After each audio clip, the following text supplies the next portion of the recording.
Hola, muy buenos días, buenas tardes, de acuerdo donde se encuentren. Les saluda Andrés Cañizales en nombre de Medianálisis.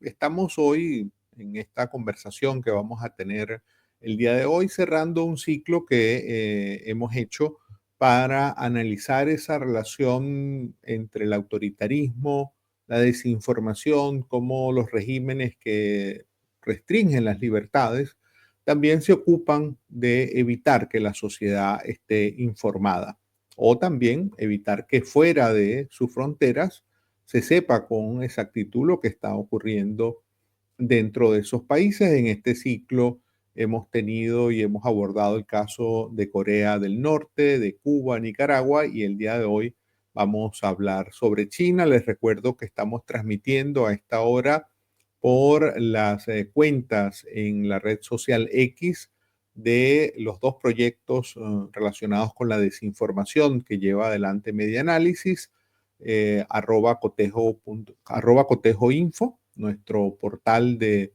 verificación de análisis del discurso público, y la cuenta arroba observatorio FN, donde también hacemos un monitoreo de lo que se está conversando y también hacemos toda una tarea de desmentir la desinformación que circula, especialmente en esas redes sociales, muy particularmente en el caso venezolano, la circulación de desinformación por WhatsApp. El día de hoy me da mucho gusto presentar, introducir, darle la bienvenida a Juan Pablo Cardenal, un colega periodista español con una muy amplia experiencia en el tema que vamos a hablar, que es el tema de China.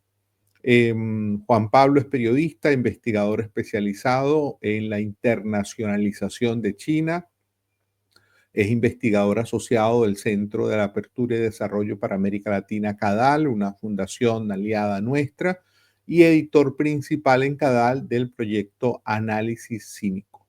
Fue corresponsal en China durante una década para dos diarios españoles, y en el terreno investigó sobre los efectos de las inversiones, préstamos y proyectos de infraestructura chinos en 40 países. Es coautor de 3 libros sobre esta temática que han sido traducidos a una docena de idiomas. Te damos la más cordial bienvenida, Juan Pablo. Realmente nos complace, es un honor tenerte el día de hoy. Hola Andrés, muchísimas gracias por invitarme.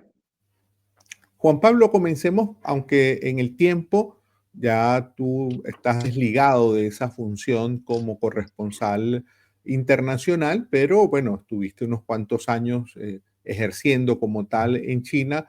Nos gustaría que en un primer momento nos cuentes cómo lleva la vida o cómo llevaba la vida un corresponsal extranjero en un país como China. Bueno, yo creo que mi experiencia no se debe parecer relativamente poco a la situación actual, ¿no? Yo llegué a China a final del año 2003, me fui en el 2014, y eso era un poco la época, fue un poco la época dorada, ¿no? Era la época en la que China trataba de abrirse al mundo, donde acababa de entrar en la Organización Mundial del Comercio, tenía unos Juegos Olímpicos en Pekín que tenían que ser un poco el escaparate del país, y entonces había toda esta idea, no es que yo la compartiera, pero un poco la idea de que China poco a poco se iba a ir convirtiendo en vegetariana, ¿no? Y eventualmente acabaría siendo pues algún tipo de democracia a la asiática, ¿no? Obviamente, yo creo que si en aquella época mirabas adecuadamente ya sabías que eso no iba a ocurrir. Pero la realidad es que para un periodista que tenía base, en mi caso yo estuve en Shanghai, luego en Pekín y acabé mis años en Hong Kong, pues no era tan represivo, ¿no? O sea, había muchas dificultades, obviamente las lingüísticas y las culturales,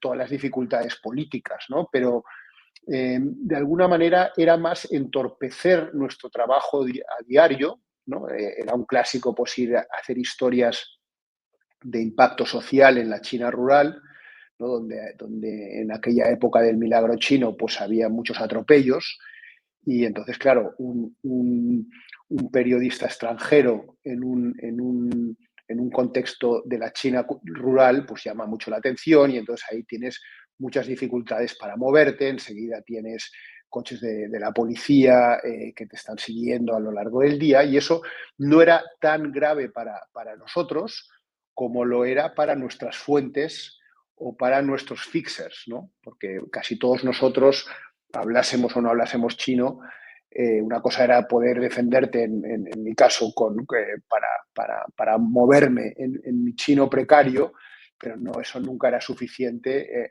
para hacer una entrevista periodística, ¿no? Entonces, tú una cosa que tú tenías que tener claro al principio es que el precio de cruzar cualquier línea roja no lo ibas a pagar tú, sino que lo iba a pagar tu fixer o tu fuente, ¿no? Y ahí, en ese aspecto, era complicado. Yo, en aquellos años, tenía una visión, hacía mis artículos bastante críticos con el régimen y a lo máximo a lo que me enfrenté, aparte de las dificultades logísticas, etcétera, era a lo que se llamaba como el tea time, ¿no? El que te llamaba la policía para tomar el té, ¿no? Como se conocía en el argot. Y eso era básicamente un encuentro amable en el que te hacían saber pues, que no les gustaba lo que habías publicado y un poco, y eso era lo más preocupante, en realidad era también la gran cantidad de información que ellos sabían de ti, ¿no? Eso de alguna manera te podía intimidar. Pero no puedo decir, siendo honesto, que fuese una época, o sea, a lo máximo a lo que te exponías como corresponsal extranjero es a una pequeña reprimenda. Los cámaras de televisión era mucho más difícil, ¿no? Iban con las cámaras y ahí ellos sí que tuvieron problemas y podían pasar unas horas en el calabozo. Pero bueno, era un poco un juego de ratón y el gato, ¿no? Y no había consecuencias ni físicas ni de otra índole, ¿no? Bueno, pues al final podías seguir viviendo en China, etcétera, ¿no? Yo creo que todo eso ha cambiado mucho desde Xi Jinping. Xi Jinping llega al poder en el 2013 hay un giro en todo, o sea, un poco por poner contexto, ¿no? O sea, Xi Jinping es elegido como un hombre de consenso, un hombre fuerte, para poner fin a dos de los riesgos que dentro del Partido Comunista se veían como dos riesgos que podían amenazar la propia supervivencia del partido, ¿no? Uno era todas las luchas intestinas dentro del propio partido y la otra, y esto viene en referencia al tema de la prensa, el hecho de que una población, unas clases medias y medias altas, cada vez más ricas y cada vez con mayores ansias de libertad, pues por la famosa teoría de la modernización, pues había el miedo de que antes o después, con más o menos con violencia o sin ella, pero que eventualmente eso pudiese desembocar en una China democrática, ¿no? Y Xi Jinping llega ahí para poner orden, ¿no? Y entonces pone orden en todos los ámbitos, en el ámbito ideológico, en el ámbito de las empresas estatales, desde luego, pero también a todas las tecnológicas que eran punteras a nivel mundial y que además tienen una conexión obviamente con el mundo de los medios de comunicación y los llama a capítulo a todos, ¿no? Y hay una recentralización del poder en torno al Partido Comunista. En aquel año, ya en el primer año de mandato de Xi Jinping, se filtra un documento que se conoce como el documento número 9, que era un documento del propio partido, en el que hay las 7 prohibiciones, ¿no? Las 7 prohibiciones de no a la democracia, básicamente no al sufragio, a la democracia, a la libertad de prensa, o sea, todos los valores democráticos del mundo occidental. Y de hecho lo hemos visto en los años posteriores, pues como una China de Xi Jinping claramente hostil ideológicamente a Occidente, ¿no? Y yo, fíjate que... Sí, Juan Pablo, en este punto en particular, para, como bien señalas tú, para contextualizar al público que no está familiarizado con la dinámica política y en términos de derechos en China, con todo este proceso de recentralizar y, digamos, establecer como no va a haber prensa libre, no al sufragio, etcétera. ¿Había antes de eso algún margen para la existencia de medios no controlados por el Estado o ha sido un tema que históricamente siempre estuvo el tema de los medios de comunicación muy centralizados? Bueno, como sabes, los países gobernados por el Partido Comunista pues le dan mucha importancia a la propaganda y al control de la información, ¿no? Y China pues fue el primero en realmente poner obstáculos en el tema de Internet, por ejemplo, ¿no? Ujú, Pero es verdad que en la época en que yo viví, había algunos medios en la provincia de Cantón, que es la que es fronteriza con Hong Kong, ¿no? Hong ujú, Kong en aquella época ya no era una excolonia británica, pero todavía mantenía todos los valores, ¿no? que dejaron los británicos ahí a nivel de, pues, de libertad de prensa. Y entonces, justo al otro lado de la frontera, había unos medios que publicaban exclusivamente historias económicas. Y algunas de ujú, ellas eran críticas del gobierno chino y sobre todo casos de corrupción. ¿No?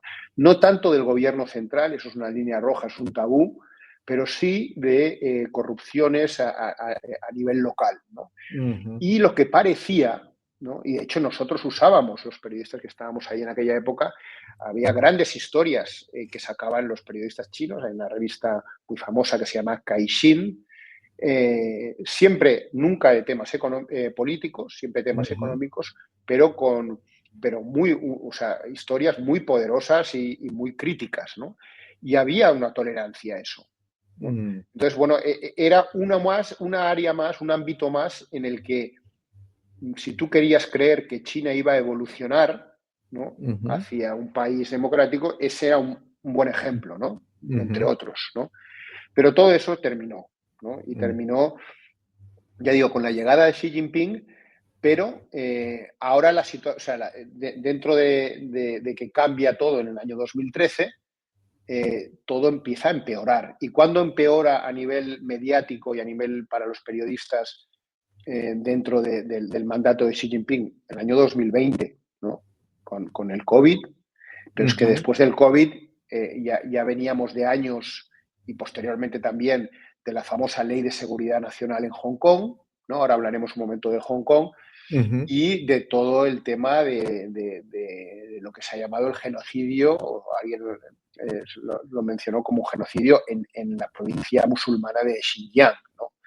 Entonces, China tiene ahí, no solo venía de 7 años, perdón, 7 años del mandato de Xi Jinping en los que claramente había una hostilidad hacia lo que representa Occidente, también en el ámbito mediático, sino que se juntan tres temas muy sensibles para China y que son tabú, ¿no? El origen del ujú, COVID, ujú, como digo, el tema de la revolución, digamos, democrática que se estaba cociendo en Hong Kong por la integración acelerada de Hong Kong dentro de la China continental, y luego lo que se descubrió de estos campos de concentración, como se llamaron en Xinjiang, ¿no? Y entonces ahí, en ese contexto, fueron expulsados bastantes periodistas ujú, corresponsales, sobre todo de medios anglosajones, de los principales, algunos directamente, ¿no? Les daban 10 días para irse, cosa que no había ocurrido prácticamente nunca,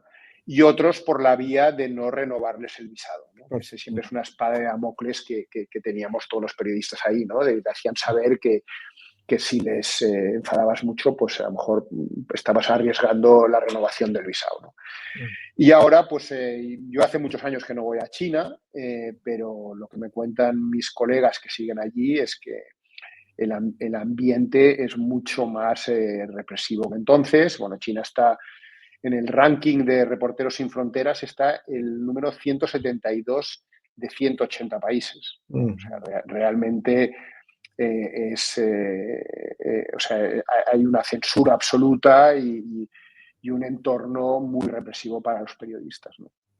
Y pensando, dándole la vuelta a ese tema, pensando en los ciudadanos que viven dentro de China, ¿hay alguna opción de que un ciudadano chino del común pueda tener noticias o pueda estar informado de algo distinto a lo que el Estado y lo que el partido quiere, o es muy estricta ese control para evitar que informaciones inconvenientes al régimen le lleguen a los ciudadanos? Mira, Andrés, déjame que te diga una cosa antes para llegar a tu pregunta, Ujú. ¿no? Hablaba hace un momento de Hong Kong, ¿no? Para que veamos la Ah, sí, gravedad, sí, sí, sí. la gravedad del asunto, ¿no? O sea, Hong Kong tenía un periódico famoso en el mundo entero, que se fundó cuando era colonia británica, que se llamaba el South China Morning Post. Un Ujú, periódico de referencia durante años, un periódico anglosajón con todas las letras, ¿no? Este periódico hoy en día está, bueno, creo que tomó el control del accionariado Jack Ma, que es el fundador de Alibaba, y lo desactivaron, ¿no? Por esa vía. Pero luego había otros en chino, en cantonés, entre ellos el Apple Daily, ¿no? De un magnate que era abiertamente crítico con Pekín. Bueno, este señor ahora está en la cárcel, está siendo juzgado, tiene ujú, más de 80 años, pero explico el caso de Hong Kong para decir que era parte del legado de los británicos, ¿no? No quiero decir con ello que todo lo que hicieron en Hong Kong estuviera bien, ¿eh? Pero desde luego en la libertad de prensa era un modelo Hong Kong. Todo eso ha desaparecido completamente, ¿no?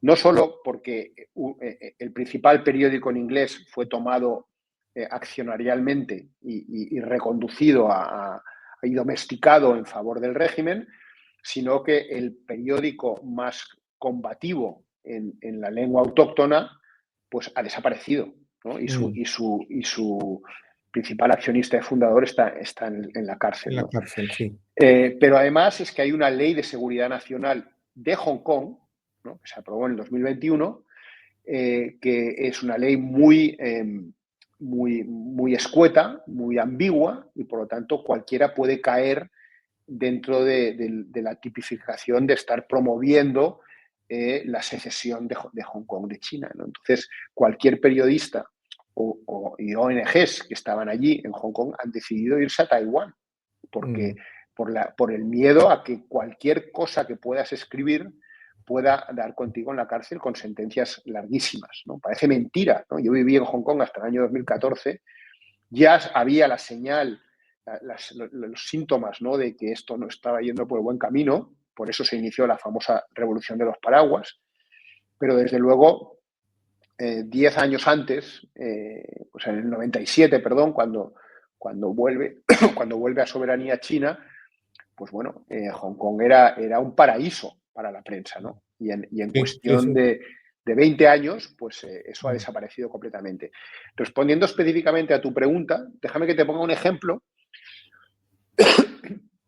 para ilustrar cómo no es solo que obviamente en Internet está completamente capado y que pues todas los medios de comunicación extranjeros, Google y sus servicios, Wikipedia, YouTube, las redes sociales occidentales, todo esto no se tiene acceso desde China, las mm, VPN tampoco están permitidas, etcétera, y eso obviamente el régimen pone mucho esfuerzo y muchos recursos detrás del control de la información, porque ellos consideran, obviamente, que la prensa no es como en Occidente un contrapoder para someter a escrutinio a quien esté en el poder. No, no, es un órgano o un activo del Estado que está a disposición y debe servir los intereses del partido y del Estado, ¿no? ujú, Entonces, te pongo el ejemplo para que veas. Claro, yo siempre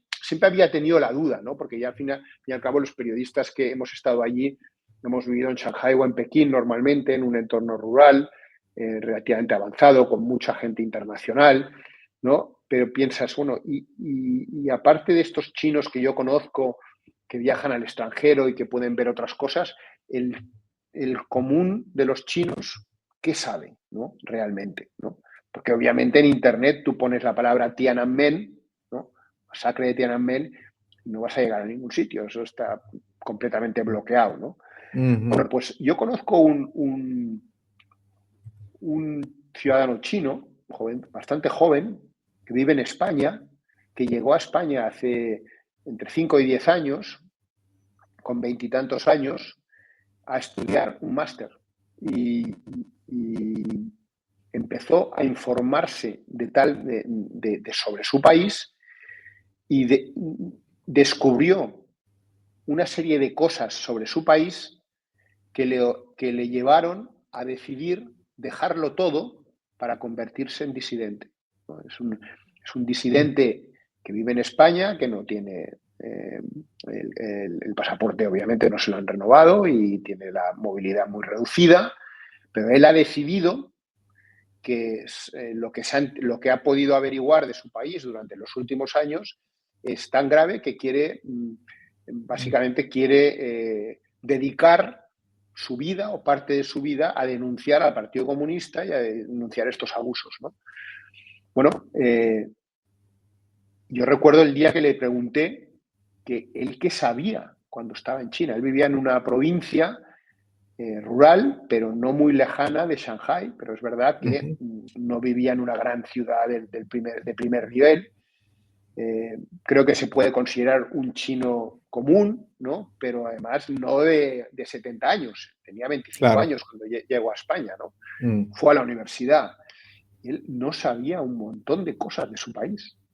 O sea, y ahí está, yo siempre lo pongo de ejemplo de cómo alguien joven que en la China actual, no en la China de Mao, en la China actual, que fue a la universidad, pues llega a otro país extranjero y descubre toda una imagen de su país que él desconocía, ¿no? Yo creo que eso es un muy buen ejemplo de cómo de controlada está la información, pero está controlada hasta un nivel realmente enfermizo, ¿no? Y yo creo que es verdad que hay mucha gente en China que... Una cosa es que tú no te enfrentes al régimen, ¿no? Porque son muy pragmáticos, etcétera, pero eso no significa que tengan la simpatía de la gente, ¿no? Mm. Pero con estadística del propio régimen dicen que, pues, que tienen un nivel muy alto de aprobación o de aceptación por parte de su población. Nunca lo sabremos, ¿no? Porque esto está cocinado desde el propio régimen, pero yo le doy un cierto crédito que hay mucha gente en China que está bastante de acuerdo con el Partido Comunista, ¿no? Algunos porque legítimamente creen que, bueno, pues que no es lo mismo la China de Mao cuando muere en 1976, uno de los países más pobres del mundo, a hoy la segunda economía del mundo, y hay muchos chinos que ven esa evolución y le dan crédito, ¿no?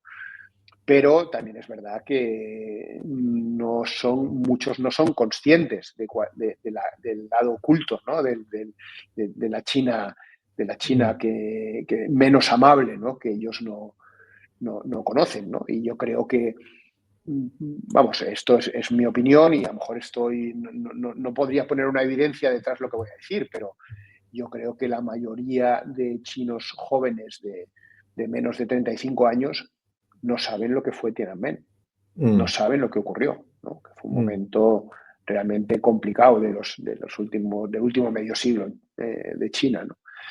Entonces, la respuesta rápida es sí, sí, o sea, está todo controladísimo y yo creo que un chino con ganas de entender lo que pasa en su país, seguramente lo tendría que conseguir o de forma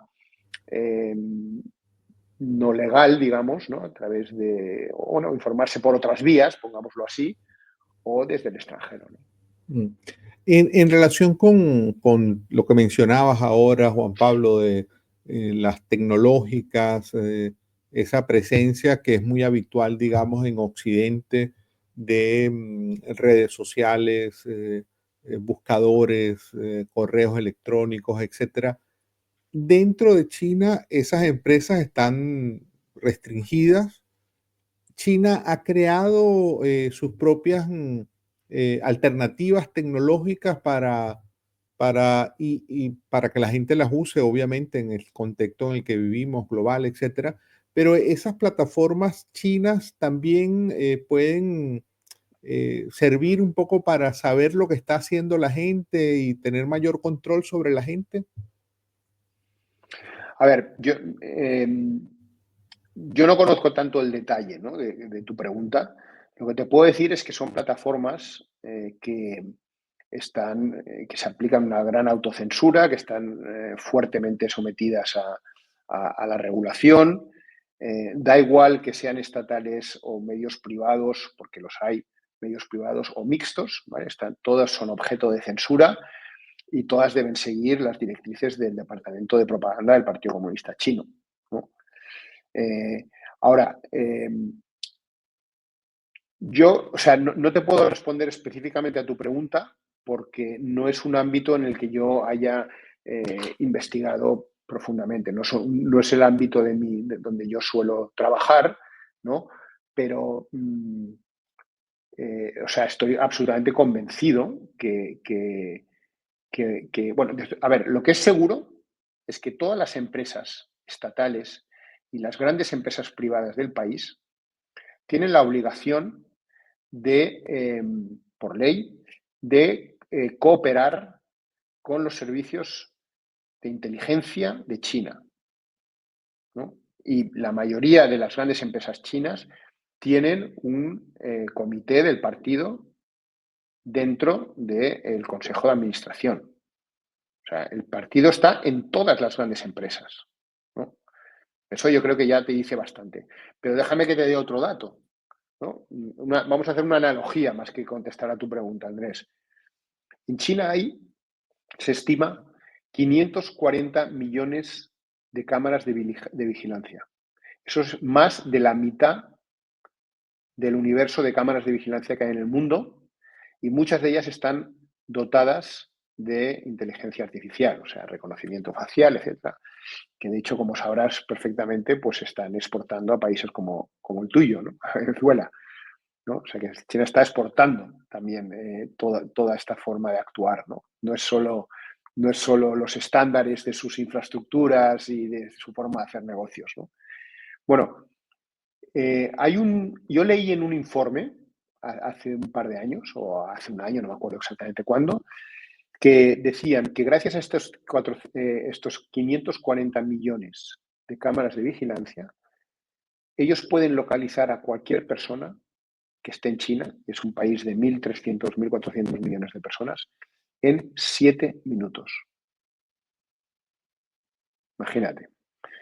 Entonces, bueno, quizá no he respondido específicamente a tu pregunta, pero creo que dado el contexto de cuál es la situación, la importancia que le da el régimen chino a la propaganda, al control de la información, y de hecho ahí están los esfuerzos de China en el ámbito de las organizaciones internacionales para tratar de que exista un Internet completamente diferente a cómo se plantea en el mundo occidental, ¿no? De que sea controlado por los estados, etcétera. Y bueno, no deja de ser una pieza más en ese engranaje que estoy describiendo, ¿no? De control del partido en todos los ámbitos de la sociedad china. Lo que pasa es que este es especialmente sensible para el régimen, obviamente. Cuando comenzamos la conversación, Juan Pablo, cuando te presentábamos, Juan Pablo, tú enfatizas y tu tarea actual está más relacionada con hacer seguimiento de lo que es la política de internacionalización de China. Esa política, bueno, ya no, nos explicarás brevemente en qué consiste, pero entendemos que tiene una pata importante en todo lo que sería lo comunicacional propagandístico, ¿no?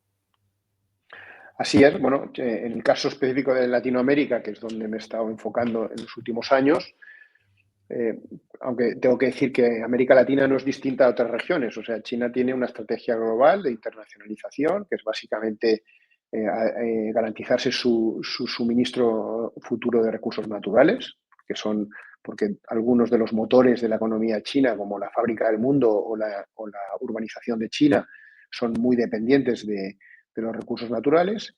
Entonces, China, esa es la razón por la que decide lanzarse a lo que se conoce como la estrategia de salir afuera, en torno a al año 2001 o 2002, después de acceder a la Organización Mundial del Comercio, ¿no?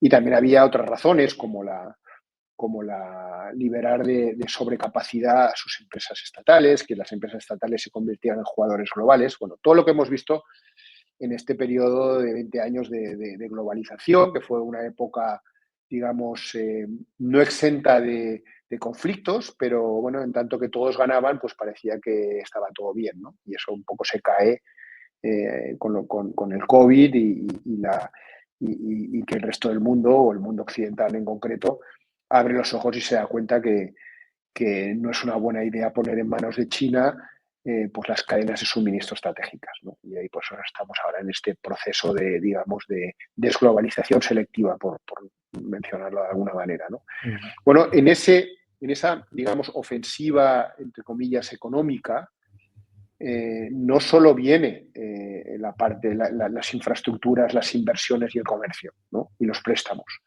También viene toda una ofensiva, digamos, más cultural, ¿no? Desde la apertura de institutos Confucio hasta acuerdos institucionales a largo plazo con think tanks, con universidades y con el mundo del conocimiento, ¿no? Y dentro de ese ámbito hemos de sumar también los medios de comunicación, ¿no? Ujú. Entonces, bueno, hay muchos acuerdos que han cerrado los medios de comunicación chinos, o incluso también las embajadas, ¿no? con medios de comunicación latinoamericanos, ¿no? Pero sobre todo, y esto lo quiero cruzar con otra idea, del gran desconocimiento que hay en Latinoamérica, también en otros lugares del mundo, obviamente, con respecto a China, ¿no? Entonces, ese Ujú. déficit de conocimiento, o sea, China nos conoce a nosotros mucho mejor que nosotros a ella, Mm. ¿no? Y esa es una simetría que funciona muy a favor de China, ¿no? Entonces, si tú, como Latinoamérica, tienes poco conocimiento, digo periodístico, porque entre otras razones, no ha habido una tradición de corresponsales latinoamericanos en China, ¿no? Ujú. Fijos, esto en mi época creo que recuerdo a una, de Perú, de hecho, y podía haber algún stringer, pero en realidad no había una estructura, digamos, de corresponsales latinoamericanos. Entonces, la cobertura sobre China en los medios latinoamericanos siempre era bastante deficitaria, en el sentido de que, bueno, solo se hablaba de China cuando había una noticia de alcance, ¿no? Y Mm. normalmente la cubría pues un medio, una gran agencia internacional, ¿no? Que no siempre escriben para las audiencias latinoamericanas, ¿no? Entonces, en ese contexto, trabajarse a la poca gente en Latinoamérica, o a la relativamente poca gente en Latinoamérica que forman la comunidad de gente que sabe sobre China, pues te resulta bastante fácil, ¿no? Y en ese contexto, China lanza, no solo en Latinoamérica, un programa que se conoce como el programa de la captación de las élites locales, ¿no? Y ahí es por eso que hay tantos viajes pagados a China, Ujú. en los que van no solo periodistas, pero van muchísimos periodistas. Yo recuerdo cuando Honduras hace ¿cuánto? Un año y pico, decide romper con Taiwán, un mes después China invita a 30 periodistas hondureños, ¿no? En un país relativamente pequeño, ¿no? Wow. Pero bueno, lo ha estado haciendo con toda la región y nos invita a periodistas, invita a políticos, invita a académicos. Y Ujú. al final, esa comunidad de latinoamericanos que son, digamos, voces autorizadas para hablar sobre China o para publicar sobre China, pues tú te los has llevado a China, les has expuesto a la propaganda del régimen con el objetivo, que a veces que con cierta frecuencia se cumple y lo logran, de contarle a sus audiencias latinoamericanas las bondades de China, ¿no? Y cambiar un poco la percepción que hay sobre China en determinados ámbitos, ¿no? Mm. Entonces, ahí se mezcla un poco el hecho de que hay un desconocimiento estructural en Latinoamérica con respecto a China, con los esfuerzos, con el hecho de que China le ve valor a poner un esfuerzo no solo financiero, sino también en recursos humanos, de tratar de cambiar la percepción que hay, o de la imagen que tiene China en el mundo, ¿no? Aunque eso que sería legítimo, ¿no? El tratar, el hacer algo de relaciones públicas, no todo es así de amable, ¿no? Porque cuando ellos invitan a formarse a periodistas en China, eso no es un proceso abierto y transparente donde puede ir cualquiera y donde puede elegir los temas en los que va a publicar, ¿no? Sino que son normalmente personas que han sido seleccionadas, ¿no? Para ser correa de transmisión de la propaganda del régimen. Mm. Y en esos programas y esa política, digamos, China también está bastante controlada sobre lo que la gente ve cuando va a esos viajes o la información a la que accede. Finalmente es mostrar una cara de lo que es China y no la complejidad de lo que es ese país.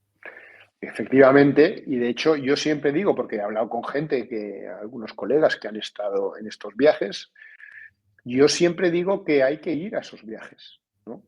Para muchos de ellos es la primera vez que van a China, les van a Ujú, enseñar eh, cosas de China que a lo mejor no podrían ver de otra manera. Yo cuando estaba de periodista allí, la primera vez que fui al Tíbet fue porque fui con un viaje de prensa del gobierno.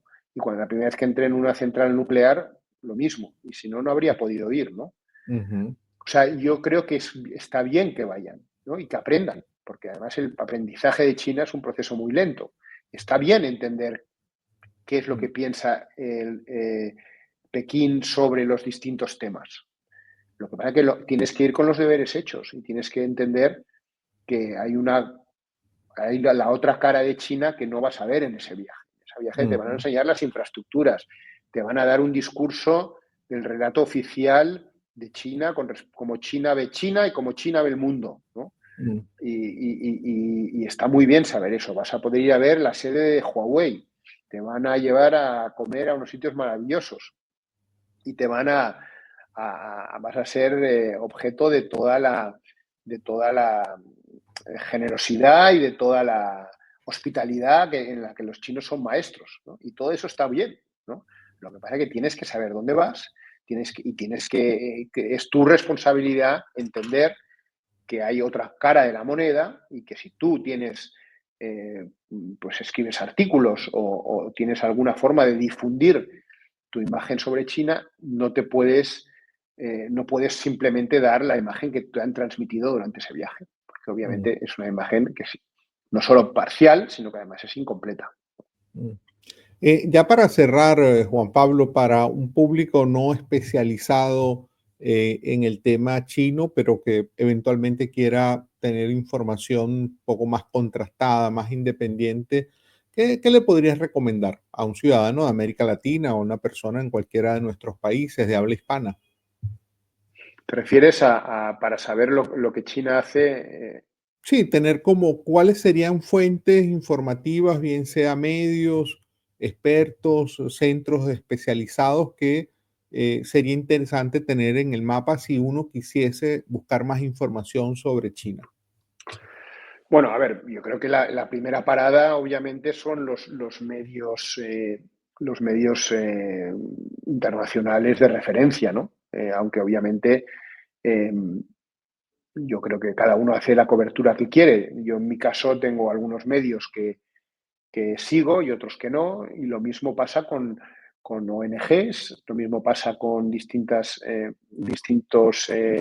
think tanks que se dedican a seguir a China. En mi caso, yo creo que eh, o sea, yo no sigo todos, o sea, porque de hecho, hablando de think tanks o de fundaciones o de ONGs, muchas de ellas están vinculadas a China. ¿Vale? Eso es una cosa importante que hay que tener claro, ¿no? Cuando la Academia China de Ciencias Sociales firma un acuerdo de cooperación con un think tank latinoamericano, bueno, el think tank latinoamericano puede tener mucho prestigio, pero lo que a mí me dice esa cooperación es que ya sé automáticamente que hay varios temas que van a estar fuera de agenda.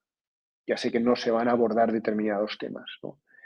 Entonces, bueno, hay que mirar un poco quién hay detrás. Obviamente, todos no somos infalibles, ¿no? Y hay periodistas que creo que son muy buenos, otros que no lo son un poco menos. Y lo que está claro, Andrés, es que hay que dedicar tiempo, ¿no? Para saber cuáles son las fuentes adecuadas. El aprendizaje, como decía antes, es muy lento. Y yo creo que, insisto, que la primera parada son los medios internacionales, que son los que tienen gente sobre el terreno y los que te cuentan las historias de actualidad. Luego ya para profundizar, pues ya te puedes ir a académicos. Yo creo que en todos los países latinoamericanos hay académicos dedicados a China, algunos, en mi opinión, demasiado vinculados a China, ¿no? Otros más independientes, que tienen un muy buen diagnóstico, ¿no? Pero yo creo que eso es ya para gente que, digamos, tiene una visión a vista de pájaro de China y más o menos se entiende, porque no deja de ser un tema complejo, pero creo que el mundo académico es más, yo lo afrontaría en una segunda etapa, ¿no? Cuando uno ya entiende en qué consiste China, cuál es su capitalismo de Estado, cómo funciona, qué tiene en la cabeza el Partido Comunista, etcétera, entonces creo que se puede ir a académicos que llevan temas concretos, pueden ser derechos humanos, puede ser el tema económico u otros temas. Bueno, Juan Pablo, de verdad que agradecemos mucho tu tiempo, tu conocimiento sobre el tema chino. Ha sido realmente muy ilustrativa esta conversación para entender un poco más a esa China que está tan presente en nuestras vidas en muchos países de América Latina, pero como bien señalas tú, de la que sabemos muy poco. Muchas gracias, Andrés. Ha sido un placer estar siempre contigo. Bueno, conversábamos con Juan Pablo Cardenal, periodista español especializado, estudioso de la política de internalización de China. Con Juan Pablo y la conversación sobre China cerramos este ciclo donde hemos analizado la relación entre los autoritarismos y la desinformación.